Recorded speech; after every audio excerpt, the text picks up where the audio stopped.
Fox 5 News at noon starts right now. Right now, a motorcade is on its way to Atlanta, bringing former First Lady Rosalynn Carter to the iconic nonprofit she helped found. Good afternoon, and thank you for choosing Fox 5 for your afternoon news. I'm Alex Whitler. People in and around Plains, her hometown, lined the streets to watch as the caravan passed by. We have live team coverage for you this afternoon as the world prepares to say its final goodbyes to the First Lady who redefined the role forever. Let's begin with Brooke Zahner live at Phoebe Sumter Medical Center in Americus, where that journey began. Brooke.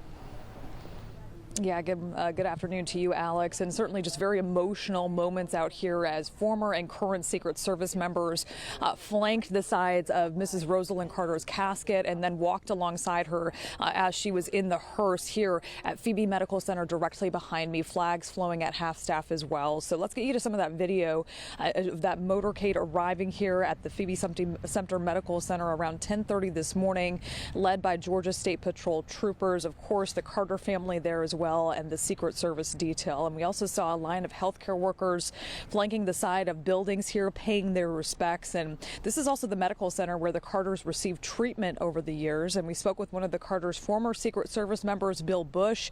He was an honorary pallbearer today, and he described what it was like to walk alongside the former First Lady one last time. In my own mind, I was reminiscing about some of the great trips we made together and the discussions we had, and the things we did, from climbing both the Kilimanjaro mountain and Mount Everest, and going snow skiing and going fishing all over the world. And I was just thinking about all the good times we had. And Bush's own son is also a Secret Service agent. He is actually the lead detail on today's event. He's currently leading the motorcade that's now heading to Atlanta. So back here live at the medical center, where you see those flags still flying here at half staff, just really raw emotional moments here. And of course, this was not the last stop. This was the first of several stops. After this, they went to a brief wreath laying ceremony at Georgia Southwestern State University as well. We'll have more coverage throughout the day, but for now, that is the latest here live in Americus. I'm Brooke Zahner for Fox 5 News. Brooke, thank you. After it left Phoebe Sumter Medical Center, the former First Lady's motorcade made its way through Americus as people said goodbye to the woman who had an invaluable impact on what's expected of the White House's East Wing. Before 11 a.m., the CEO and president of the Rosalynn Carter Institute for Caregiving at Georgia Southwestern State University laid wreaths on each side of her statue. Fox 5's Tyler Fingert is live along that motorcade route. So Tyler, how are people honoring the former First Lady there? Yeah, hey Alex, good afternoon to you. About 100 to 200 people lined the streets here in downtown Americus as former First Lady Rosalynn Carter made her way in the motorcade down this street and then eventually back up another street here just a short distance from there. I want to go to video as all this was unfolding just about an hour to an hour and a half ago. Lots of people turned out for this event.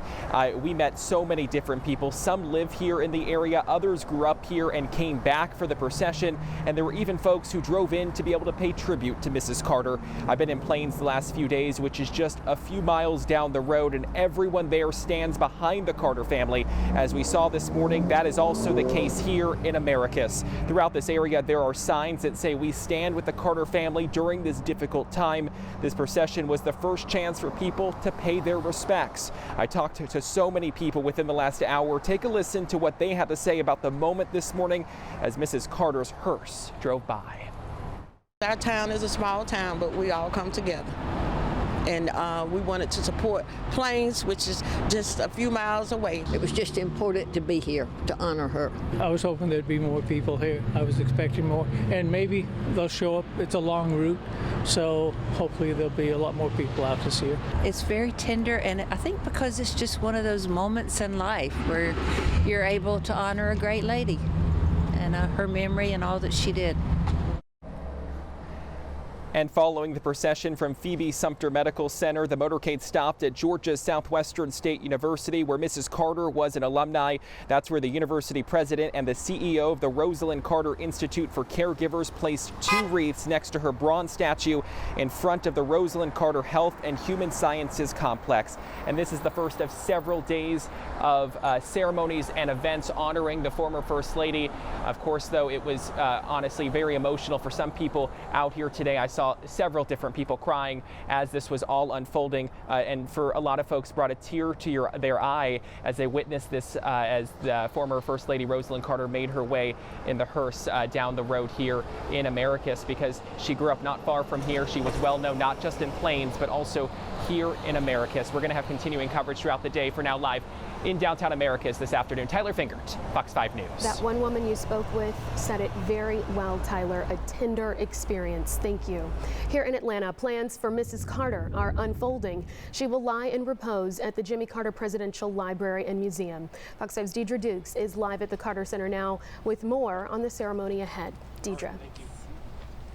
And Alex, with private events scheduled here just this afternoon, the grounds are closed to the public. We are seeing staff moving around here very quietly as they prepare for this afternoon's private ceremony at the library and museum here in honor of Mrs. Carter.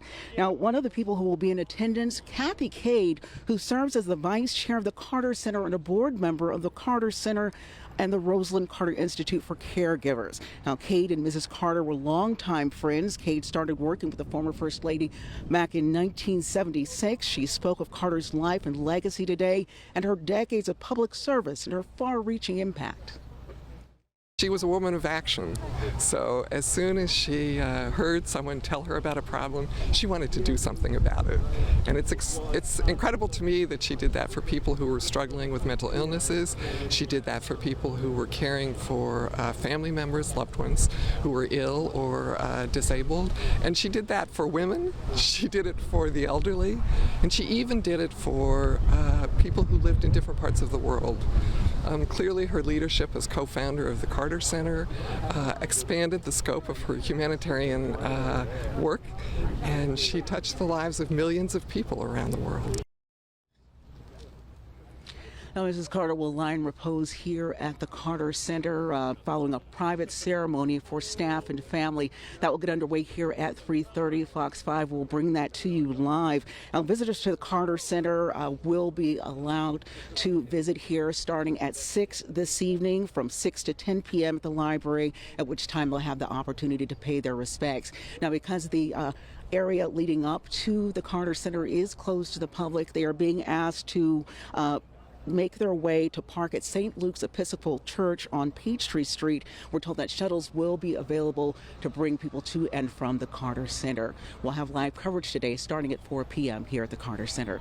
That's the latest. Back to you, Alex. Fox 5 News. Okay, Deidre, thank you. The pomp and circumstance for a display like this is astounding. Surely we'll see more of it today and throughout the week. But take a look at this. Right now, flags are flying at half staff. This is a live look from the state capitol. Those flags are expected to remain that way through Wednesday. That's the day of Rosalynn's funeral.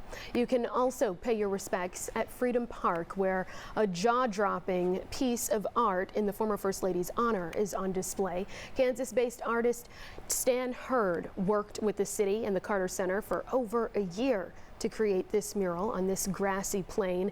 He says it took 10 days to complete. It's intricate and it's beautiful. Tomorrow, President Joe Biden and First Lady Jill Biden will arrive to Atlanta for a tribute service for Rosalynn Carter. Vice President Kamala Harris and the second gentleman, Douglas Emhoff, are also expected there. The service is tomorrow at Glenn Memorial Church at Emory University. To accommodate tomorrow's service, Emory University will have remote operations. That includes all classes, exams, labs, and student activities. It's time for a check of today's weather as we look across downtown Atlanta from our Fox 5 Net Cam. It looks like there's nothing in the sky that would get in the way of you paying your respects to the former First Lady. Fox 5 Storm Team meteorologist Jeff Hill joins us now with the forecast. It looks like people will have a beautiful weather for this kind of day. Absolutely, yeah. It's going to be sunny. It's going to be cold, though. It's kind of breezy out there, too, this afternoon, so you want to bundle up if you are headed outdoors. Let's take a look at what's happening across another part of our viewing area. This is Atlanta Motor Speedway from our NetCam network, and everything looks fine down there. Lots of sunshine, but again, it is a little bit on the chilly side, and it's windy too. Speaking of chilly, a lot of cold air coming across the Great Lakes, so the lake effect snow is starting to kick in across parts of the Northeast. Otherwise, it's dry across the rest of the country, but it's getting cold. 32 in Kansas City, 38 in Louisville. It's 48 right now in Little Rock, 10 as you head up toward Bemidji, Minnesota. 49 here in Atlanta. It's 52 up in New York City, and kind of cool too down in Orlando. 67. It's much better than what we have here, but for their standards, that's a little bit on the cool side. Here's a look at the satellite and radar composite. No cloud cover coming our way right now, but eventually we'll see a series of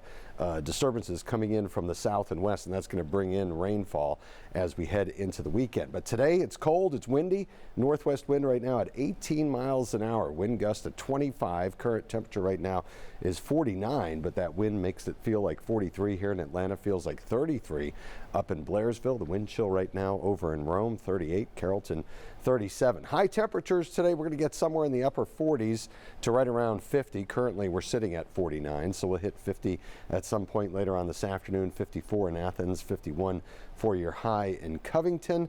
And there's your hour-by-hour forecast. Lots of sunshine, but again, lots of cold, too. Stay tuned. We'll have more on the forecast coming up in a few minutes. Alex? Okay, Jeff, thank you. Right now, dozens of people are without a home, mourning fires at an apartment complex in DeKalb County and a townhome community in Riverdale destroyed where they live. Fox 5's Kim Loeffler joins us now from that Riverdale scene. So, Kim, we understand everyone did make it out okay. Yeah, residents tell us everyone did make it out all right, which is some good news. But as you can see, several townhomes in this area are a total loss. Now, this is on Forest Haven Drive and Roy Huey Road. We're told it broke out right around 5:30 this morning. Residents tell me it started as some sort of electrical issue and spread. A gentleman I spoke to who lives at the N unit here says he and his family were set to move on Thursday, and now they've lost everything. Over in DeKalb County, that fire broke out around 8 a.m. at apartments on Sleeping Farm Knolls. Now, fire officials say that fire started from a space heater. We were able to speak to one of the residents, and he stated that he had a space heater that ignited a chair. When he came back in the room, the chair was fully engulfed. He then proceeded to exit the location and get as many people out as he could. Now, we're told everyone is okay from that fire in DeKalb County as well, but fire officials do want to remind people as temperatures drop to keep space heaters away from anything that could ignite, and of course to be careful about overusing any electrical outlets. For now, live in Riverdale, Kim Loeffler, Fox 5 News. Okay, Kim, thanks. Georgia's gas tax suspension is set to end in 2 days. It'll be statewide. Governor Kemp first ordered the suspension back in September. It was then extended twice. The hope was to help Georgians pay for travel and food for Thanksgiving, but an upcoming special legislative session will likely prevent another suspension from happening. By state law, the governor can only suspend the collection of taxes until the next meeting for the General Assembly. That special session happens this Wednesday. Will a ceasefire between Israel and Hamas be extended? We'll have more on what the White House is pushing for. Plus, after months, the search for a jury in Fulton County, the young thug RICO trial is finally underway. What's expected today in court?